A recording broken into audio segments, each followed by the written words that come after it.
ফের ফরিদাবাদে উদ্ধার বিস্ফোরক 50 থেকে 60 কেজি বিস্ফোরক উদ্ধার।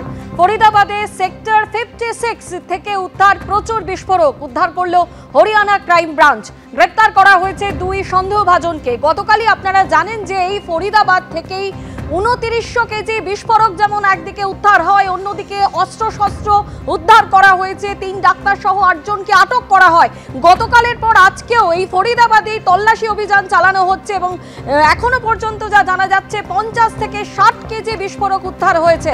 ফরিদাবাদের সেক্টর 56 থেকে উদ্ধার প্রচুর বিস্ফোরক উদ্ধার করলো হরিয়ানা ক্রাইম ব্রাঞ্চ। গ্রেপ্তার করা হয়েছে দুই সন্দেহভাজনকে।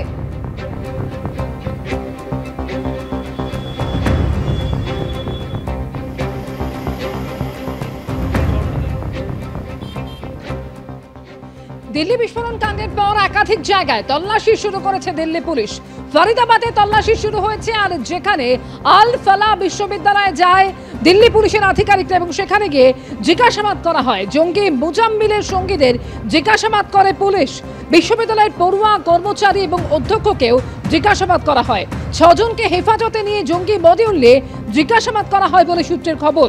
মুজাম্মিলকে চিনত এমন 52 জনকে জিজ্ঞাসাবাদ দিল্লি পুলিশের। আল ফালাহ বিশ্ববিদ্যালয়ে পৌঁছয় পুলিশ এবং সেখানে গিয়ে জঙ্গি মুজাম্মিলের সঙ্গীদের জিজ্ঞাসাবাদ করা হয়।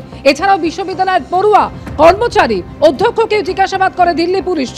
6 জনকে হেফাজতে নিয়ে জঙ্গি মডিউল নিয়ে জিজ্ঞাসাবাদ করা হয়। মুজাম্মিলকে চিনত এমন প্রায় 52 জনকে জিজ্ঞাসাবাদ করে দিল্লি পুলিশ।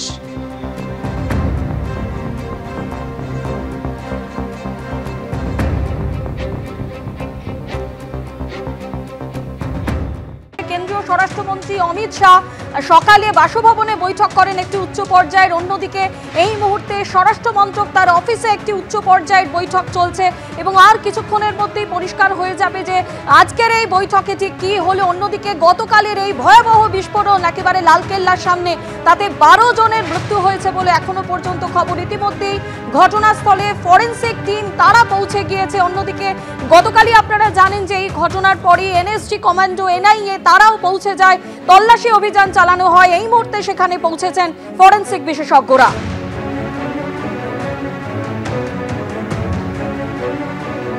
অন্যদিকে ঠিক এই বিস্ফোরণে কি ব্যবহার করা হয়েছে এবং উমর যে এই গাড়িটি চালাচ্ছিল, i-20 গাড়িটি চালাচ্ছিল, বিস্ফোরণের আগে 11 ঘন্টা সেই গাড়ি কোথায় ছিল, ইতিমধ্যে কিন্তু সেই তল্লাশি অভিযানও শুরু হয়েছে। এবং উমর তিনি কি বিস্ফোরক নিয়ে আসছিলেন, দুর্ঘটনাবশত সেই ঘটনা ঘটেছে নাকি এটি ইচ্ছাকৃতভাবে এই ঘটনা ঘটানো হয়েছে, সে বিষয়েও কিন্তু ইতিমধ্যেই পুলিশ তল্লাশি চালাচ্ছে। অন্যদিকে আপনাদের যেমনটা জানালাম, ঘটনাস্থলে ফরেনসিক টিম তারা কিন্তু এসে পৌঁছেছে।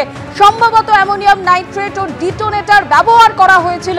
প্রাথমিক তদন্তে এমনই অনুমান দিল্লি পুলিশের।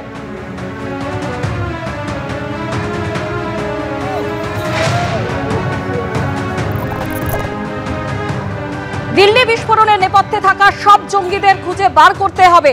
দিল্লি বিস্ফোরণ কাণ্ডে আধিকারিকদের নির্দেশ কেন্দ্রীয় স্বরাষ্ট্রমন্ত্রীর।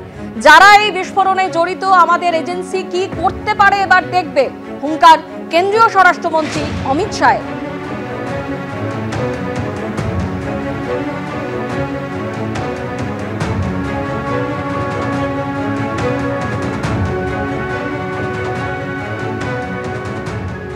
দিল্লির এই ঘটনা এবং এরপরে কলকাতাতেও সতর্কতা জারি করা হয়। আপনারা জানেন যে সামনেই ভারত দক্ষিণ আফ্রিকা ম্যাচ। ইডেন গার্ডেন্সে আজকে আসেন কলকাতার পুলিশ কমিশনার। তিনি এলাকা ঘুরে দেখেন, পুলিশ আধিকারিকদের সঙ্গে কথা বলেন। ইডেন গার্ডেন্সে যান তিনি, কলকাতার পুলিশ কমিশনার এবং পুলিশ আধিকারিকদের সঙ্গে তিনি কথা বলেন। গতকালের এই ঘটনার পরে কলকাতাতেও কিন্তু সতর্কতা জারি করা হয়েছে। আমাদের সরাসরি প্রতিনিধি আবির দত্ত আমাদের সঙ্গে রয়েছেন। আবির, দিল্লির এই ঘটনার পরে কলকাতা পুলিশের তরফেও একাধিক পদক্ষেপের কথা ঘোষণা করা হয়েছে, ঠিক কি জানতে পারছো? দেখো, শুরুতেই তোমায় বলি, একটি ভার্চুয়াল বৈঠক হয়েছে কলকাতা পুলিশ কমিশনার তিনি করেছেন। সেই ভার্চুয়াল বৈঠক 78টি থানার ওসির সঙ্গে। এছাড়াও সেই বৈঠকে উপস্থিত ছিলেন এসি র্যাঙ্কের অফিসাররা, জয়েন্ট সিপি, অ্যাডিশনাল সিপি র্যাঙ্কের অফিসাররাও, এবং ছিলেন ডিভিশনাল ডিসিরাও।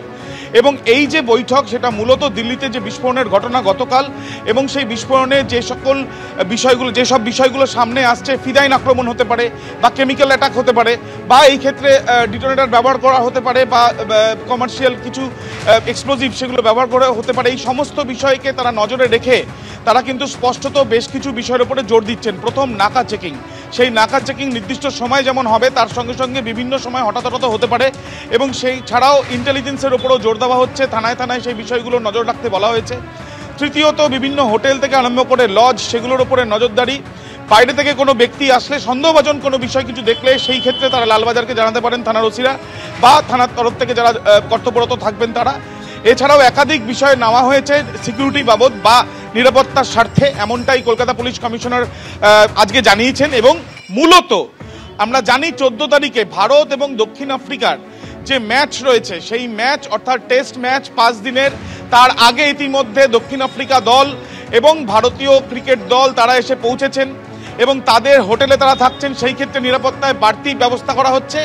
দ্বিতীয়ত আমরা দেখলাম কিছুক্ষণ আগে কালীঘাট মন্দিরে এসে পৌঁছন গৌতম গম্ভীর, ভারতীয় দলের কোচ, তাকেও যখন নিয়ে আসা হয় এখানে, তিনি যখন প্রণাম করার জন্য আসেন বা পুজো দেওয়ার জন্য আসেন, সেই ক্ষেত্রেও আলাদাভাবে কিন্তু সিকিউরিটি কড়াকড়ি ছিল।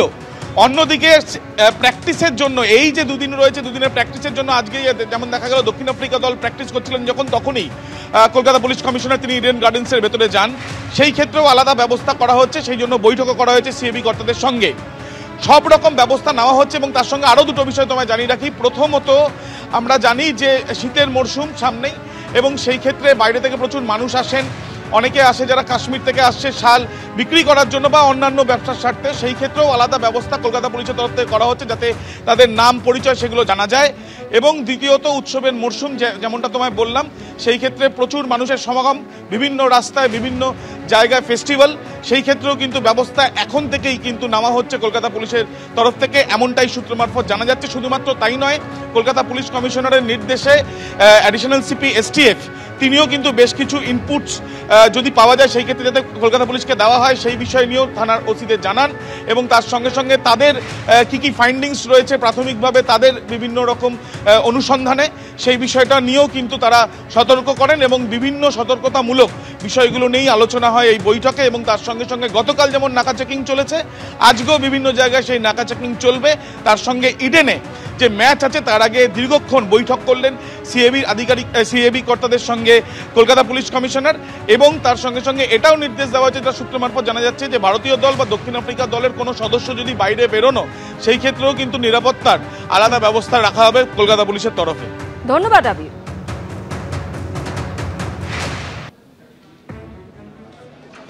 যা যা করণীয় আছে পুলিশ নিশ্চয়ই ওটা করছে। গতকালও আমরা একটা মিটিং করলাম, আজকে আবার একটা মিটিং হয়েছে, তো ডিটেল ইনস্ট্রাকশনস ওই নিয়ে বলা হয়েছে so that security is not compromised at any point of place.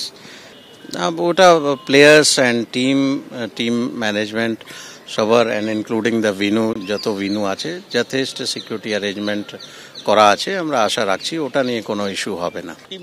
সব জায়গায় যথেষ্ট অ্যাকশন নেওয়া হয়েছে যাতে কোনো রকম compromise security te na hoy. So adequate action has been taken.